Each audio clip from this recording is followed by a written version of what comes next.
முறை கைலாய மலையில் சிவபெருமானும் பார்வதி தேவியும் பேசிக் கொண்டிருக்கிறார்கள். அப்பொழுது பார்வதி தேவி சிவபெருமானிடம் கேட்கின்றார்கள், ஐயனே, கங்கையில் ஸ்நானம் செய்தால் மோட்சம் கிடைக்கும் என்கின்றனரே, ஆனால் மோட்ச வீட்டை நோக்கி அனைவரும் வர ஆரம்பித்து விட்டால் மோட்சம் தாங்காதே என்கின்றார் பார்வதி. அப்படியானால் வா, பூமிக்கு சென்று இதை சோதித்து பார்க்கலாம் என்று கூறுகின்றார் சிவபெருமான். பூமியை நோக்கி இருவரும் வந்தனர். கங்கை கரையை அடைந்தனர். அப்பொழுது சிவபெருமான் பார்வதியிடம் கூறுகிறார், நான் இந்த நதியில் இறங்கி விடுகிறேன். யாரையாவது என்னை காப்பாற்றுவதற்கு அலை, ஆனால் ஒரு நிபந்தனை, எந்த பாவமும் செய்யாதவர் மட்டுமே என்னை காப்பாற்ற வேண்டும் என கூறி அலை என்கின்றார் சிவபெருமான். பின்னர் அவர் கங்கையில் குதித்து விடுகின்றார்.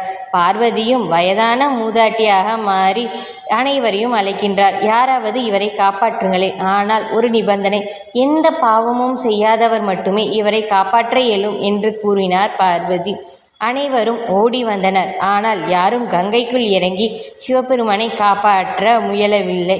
ஆனால் எங்கிருந்தோ வந்த இளைஞன் மட்டும் கங்கையில் குதித்து சிவபெருமானை காப்பாற்றி கரையேற்றினார்.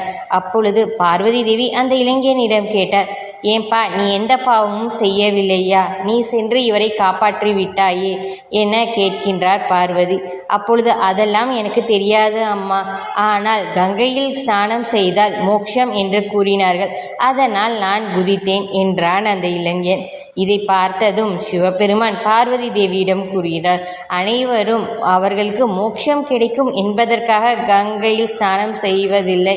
அவர்களை பொறுத்தவரை அது ஒரு கடமை, அவ்வளவுதான்.